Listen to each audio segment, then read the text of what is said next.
Friends, this is Sushant. Welcome to my channel. আজকে আমরা যে ভিডিওটা শুরু করতে চলেছি আমাদের HTML টিউটোরিয়ালের আজকে আমাদের 18 নম্বর পার্টে এখানে আমরা ফোল্ডার ক্রিয়েট করে রেখেছি এবং 18 নম্বর পার্টে আমরা index.html ক্রিয়েট করে রেখেছি এবং এটাকে আমরা কি করব, এটাকে আমরা ট্র্যাক করে এনে আমরা ছেড়ে দিলে আমরা কি আজকে 18 নম্বরে আজকে দেখবো ভিডিও। আচ্ছা, আজ আমাদের ভিডিও ট্যাগটা কীভাবে আজকে কাজ করতে হয় এবং সেটাই আমরা আজকে দেখবো। তা আমাদের ভিডিও ট্যাগটা করবার আগে আমরা ভিডিও ট্যাগ এবং ভিডিও ট্যাগটাকে ইউজ করবার জন্য কি করে করতে হয় এবং ভিডিও ট্যাগের ভেতরে আমাদের লিখতে হয় সোর্স ট্যাগ ইউজ করতে হয়। ঠিক আছে, সোর্স ট্যাগ ইউজ করার জন্য সেখান থেকে একটা src ফাইল এবং থেকে টাইপ অ্যাট্রিবিউট। src ফাইলের মধ্যে কি করতে হবে, চলো আমাদের একটা ভিডিও, আমাদের যে রুট ফাইল যেখানে রয়েছে আমাদের 18 নম্বর যেই পার্টটা রয়েছে সেখানে আমাদেরকে একটা ভিডিও আগে আনতে হবে। সাপোজ আমরা একটা ভিডিও নিয়ে আসি, সাপোজ আমরা ভিডিওতে যাই, ভিডিওতে গিয়ে আমরা একটা ভিডিও Ctrl+X করে আমরা সেই পার্টে একটা ভিডিও নিয়ে আসি যেখানে আমরা ক্লাস করছিলাম। 18 নম্বর পার্টে ভিডিও নিয়ে আসছি, ঠিক আছে। এবং এখানে আমাদের কি করতে হবে, আমরা এক্সটেনশন সহ এই নামটাকে কপি করে নিলাম। ঠিক আছে, কপি করবার পরে আমাদের কোড এডিটরে এসে src যে সোর্স ফাইলটা রয়েছে এখানে এসে Ctrl+V চেপে পেস্ট করে দিলাম। মানে আমাদের যা লেখা আছে সেম টু সেম সেটাই রাখতে হবে এবং চেষ্টা করবে সবসময় MP4 ফাইল রাখার জন্য।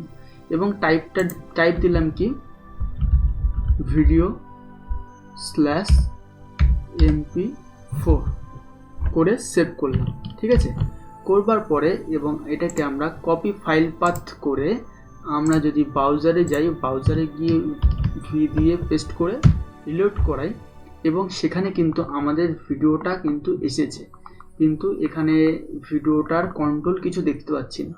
সেক্ষেত্রে আমরা কি করব, আমরা এসে এই ভিডিওর সোর্সে এখানে লিখব কন্ট্রোলস। আমরা এই কন্ট্রোলস অ্যাট্রিবিউটটা লিখব। ঠিক আছে, কন্ট্রোলস অ্যাট্রিবিউটটা লিখবার পরে সেভ করব। সেভ করার পরে আবার ব্রাউজারে যাব, ব্রাউজারে গিয়ে আমরা রিলোড দেবো। রিলোড করলে কি হবে, আমরা এখানে আমাদের কন্ট্রোলস দেখতে পাচ্ছি এখন। এবং এইবার আমরা যদি চাই এখানে ক্লিক করে আমাদের ভিডিওটাকে প্লে করতে পারি। আমরা প্লে করি, এই যে আমাদের ভিডিওটা অলরেডি প্লে হয়ে গেছে। তাহলে বুঝতে পারলাম যে ভিডিও ট্যাগটা কি। এবং আমরা যদি চাই এখানে যে ভিডিওর আমাদের উইথ এবং হাইট সেট করব, সাপোজ আমরা 500 পিক্সেল এবং হাইট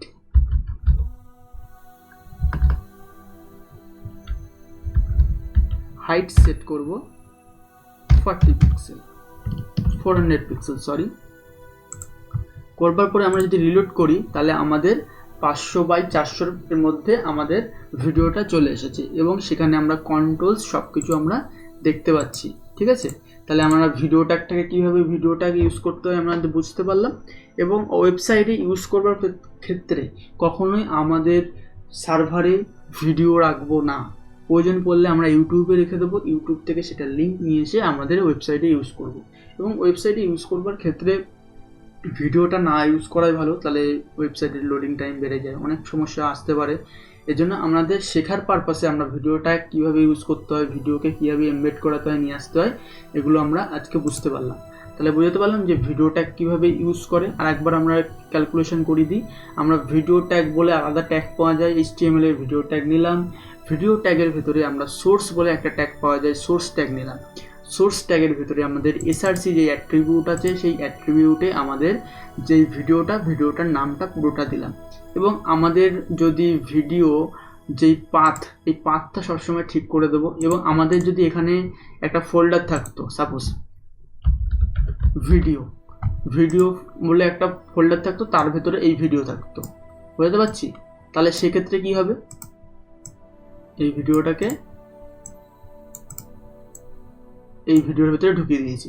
ঠিক আছে, তাহলে কি করব, সেক্ষেত্রে আমাদের পাথটাকেও কিন্তু চেঞ্জ করতে হবে। এখানে আমাদের ভিডিও তারপরে ওটা চলে আসবে। সেভ করি, সেভ করবার পরে যদি আমরা রিলোড দিই তাহলে কিন্তু আমাদের সেম টু সেমই থাকবে। এবার যদি আমরা এই ভিডিওর পাথটা ঠিক মতো যদি না হয় সেক্ষেত্রে কিন্তু আমাদের ভিডিওই চলবে না। ভিডিওই কিন্তু আসবে না। সরি, সেভ করি। করবার পরে এবার যদি আমরা রিলোড দিই, চলছে।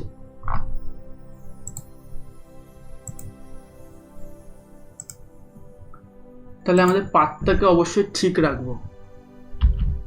জানি না কি সমস্যাটা দেখা দিল। ভিডিও, আমরা ফাইলে যাই, ভিডিওর ভেতরে আমাদের এই ফাইলটাকে আমরা দেখিয়ে দিলাম। ঠিক আছে, এটা করে কাজ করব, তাহলে এটা সবচেয়ে বেস্ট পদ্ধতি। তার ফলে সমস্ত কিছু ঠিক মতো কাজ করবে। ঠিক আছে, এই হলো আমাদের কাজ। এবং আজকের ভিডিওটা এই পর্যন্তই রাখবো। ভিডিওটা দেখতে পেলাম, তা তোমরা যদি আমার চ্যানেলে নতুন হয়ে থাকো অবশ্যই সাবস্ক্রাইব করবে। যদি সাবস্ক্রাইব করে থাকো, থ্যাংক ইউ সো মাচ। তোমরা অবশ্যই কমেন্ট করে জানাবে যে কেমন লাগলো ভিডিওটা। তোমরা যদি কমেন্ট করে জানাও তাহলে আমার হেল্প হবে যে আমি আরও ভিডিও কন্টেন্টকে কতটা ডেভেলপ করতে পারি, তোমাদের কত ইজিভাবে আরও বোঝাতে পারি, সেটা আমার আরও সুবিধা হবে। অবশ্যই সের জন্য কমেন্ট করবে নিচে। ঠিক আছে, কেমন লেগেছে ভিডিওটা অবশ্যই জানাবে। আজকের জন্য এই পর্যন্ত, দেখা হচ্ছে অন্য কোনো ভিডিওতে। ততক্ষণ পর্যন্ত ভালো থাকবে। Tata, bye bye.